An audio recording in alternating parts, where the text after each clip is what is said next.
जिल्हाधिकारी महोदयांचा खूप positive response आहे सगळ्याला. कोणी कृपया याचा गैरसमज करून घेऊ नये. काही कार्यबाहुल्यामुळे त्यांना प्रत्येक मीटिंग अटेंड करणं शक्य होत नाही, इच्छा असली तरी सुद्धा.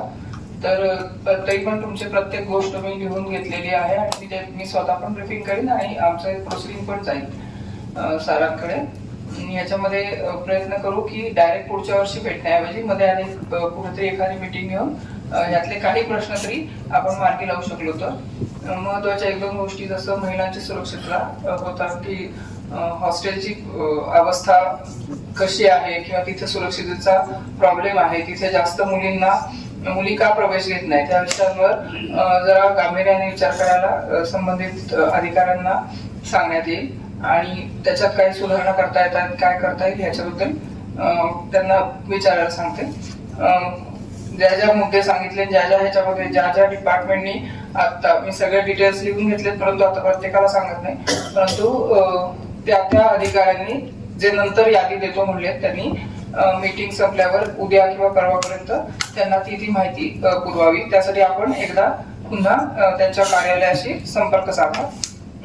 इथं डायरेक्टली येऊन आपण जे मुद्दे सांगितले ते मुद्दे थोडे एक महिनाभर आधी, म्हणजे पुढच्या वर्षी असं करूया की महिनाभर आधी त्या डिपार्टमेंटला कळवा, जेणेकरून त्या डिपार्टमेंट्स त्याप्रमाणे येऊन माहिती तुम्हाला देऊ शकतील.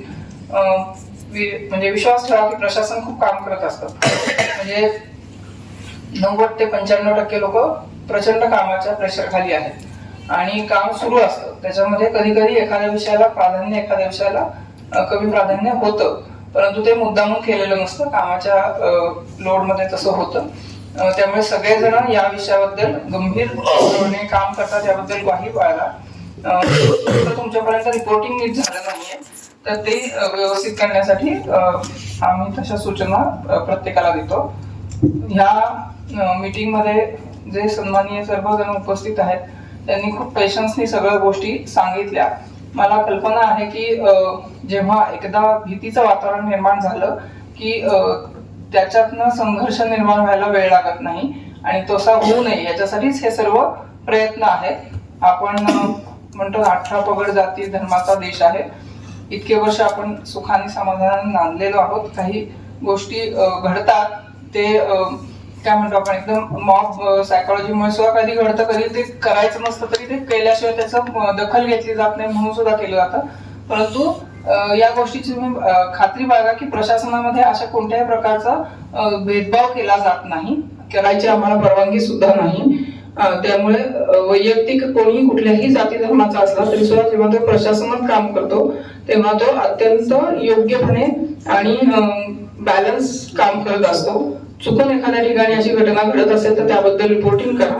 जसं तुम्ही म्हणालात की काही ठिकाणी बँकेत लोन दिले जात नाही, परंतु तिथं कागदपत्र अभावी दिली जात नसावीत असा माझं पूर्ण हे आहे. परंतु तरी सुद्धा अशी कुठली घटना घडत असेल तर तसं तुम्ही कळवा, त्याप्रमाणे आपण त्या डिपार्टमेंटला सूचना देऊ.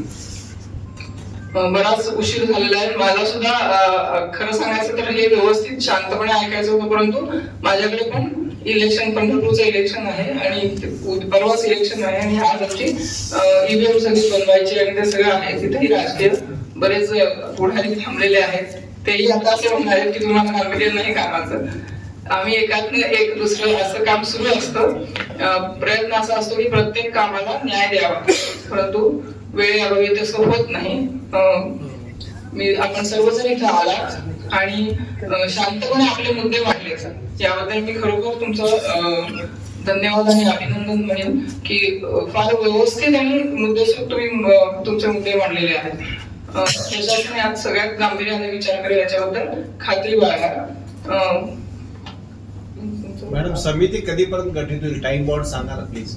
ते आता या क्षणाला मी सांगू शकत नाही, परंतु ह्या महिन्याभरात या विषयावर काहीतरी क्रिएटिव्ह आपण पुढे जाऊ. म्हणजे काय म्हणतो आपण लक्षात येईल इतपत प्रगती करू, एवढं मी सांगू शकते की या महिन्याभरात आपण त्याच्यात नावं तर तुमची आलेली आहेत, याच्यामध्ये हे करू. थँक्यू.